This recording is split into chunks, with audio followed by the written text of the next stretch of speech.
দিদির রান্নাঘরে সবাইকে নমস্কার।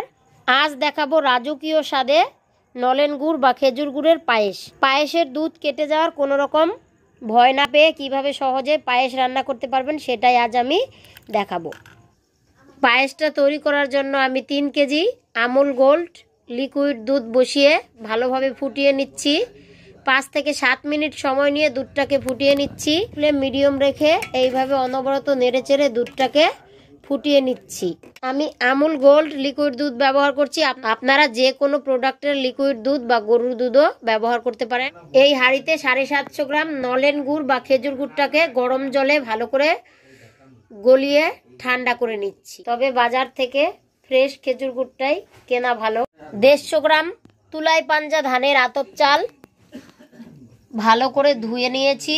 একটা বাটিতে 25 গ্রাম কিশমিশ জলে ভিজিয়ে রেখেছি ও কাজুটা ধুয়ে রেখেছি। দুধটা মিডিয়াম ফ্লেমে নেড়েচেড়ে ফুটিয়ে নিয়েছি। এবারে 150 গ্রাম পরিমাণ চিনি দিয়ে দিচ্ছি।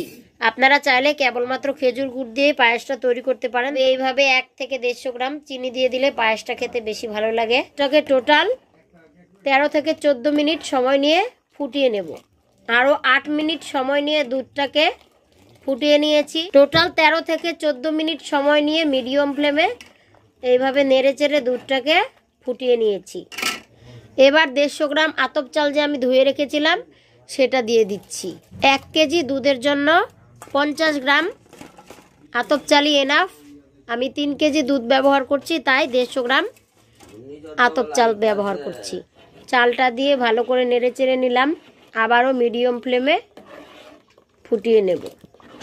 দুটো তেজপাতা এইভাবে উনানে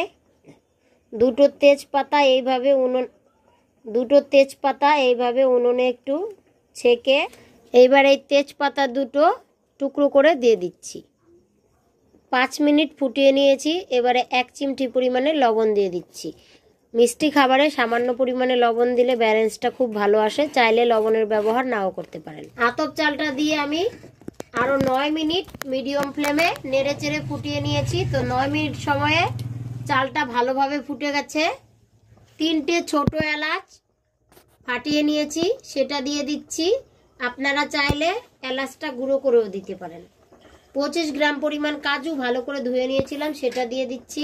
নেড়েচেড়ে আরও 2 মিনিট ফুটিয়ে নেব। ওভেনের ফ্লেমটা লো করে গরম জলে গুলে নিয়ে ঠান্ডা করা খেজুরের গুড়টা এইভাবে দিয়ে মিশিয়ে নিচ্ছি। এইভাবে খেজুরের গুড় দিয়ে পায়েস রান্না করলে দুধটা কেটে যাওয়ার চান্স থাকে না। 1 মিনিট লো ফ্লেমে কুক করে নিয়েছি। এবার ওভেনের ফ্লেমটা আবার মিডিয়াম করে দিচ্ছি। 2 মিনিট মিডিয়াম ফ্লেমে কুক করে নেব। কুক করে নিয়েছি। আমি যে বাটিতে কিশমিশগুলো ভিজিয়ে রেখেছিলাম সেগুলো এইভাবে জল চেপে দিয়ে দিচ্ছি। পায়েসটা একদম রেডি হয়ে গেছে।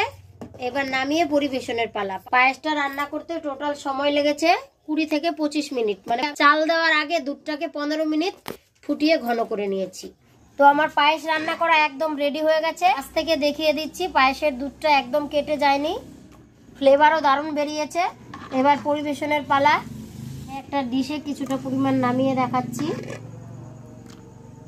এইভাবে খেজুর গুড় বা নলেন গুড় দিয়ে পায়েস রান্না করলে দুধটা কেটে যাওয়ার আর কোনো রকম ভয় থাকে না। পায়েসটা খেতে অসাধারণ টেস্টি হবে। তো অবশ্যই রেসিপিটি ফলো করে বাড়িতে ট্রাই করুন। খেতে কেমন হয় কমেন্টের মাধ্যমে জানাবেন। যদি ভালো লাগে একটি লাইক, শেয়ার, আমার চ্যানেলটি সাবস্ক্রাইব করে পাশে থাকা বেল আইকনটি বাজিয়ে দেবেন পরবর্তীতে নতুন নতুন আরও অনেক রেসিপি পাওয়ার জন্য। আজকের মতো বিদায় নিচ্ছি। পরবর্তীতে ফিরে আসবো অন্য কোনো নতুন রেসিপি নিয়ে। ততক্ষণ ভালো থাকুন, সুস্থ থাকুন।